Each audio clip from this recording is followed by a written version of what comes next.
శివరహస్యములోని అద్వైత భావములు. ఈ జగత్తు రజ్జు సర్పము వలె బ్రహ్మము యందు కల్పితమైనది. బ్రహ్మము నిర్గుణము. మాయచేత నామరూపాత్మకమైన ద్వైత ప్రపంచము కనబడుతున్నది. అవ్యయమైన బ్రహ్మముయే దేహములలో వివిధ జీవ రూపములలో కనబడుతూ ఉన్నది అని శివరహస్యంలోని ప్రథమ కాండంలోని మొదటి అంశంలో చెప్పబడినది. ఇది కాదు, ఇది కాదు, నేతి నేతి అని అన్నింటినీ నిరాకరించుకుంటూ పోతేనే బ్రహ్మమును చేరుకొనవచ్చును.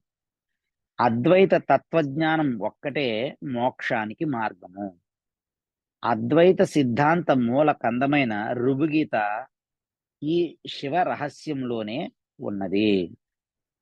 రమణ భగవాన్లు ప్రతిరోజు ఈ రుభుగీతను పారాయణం చేస్తూ ఉండేవారు.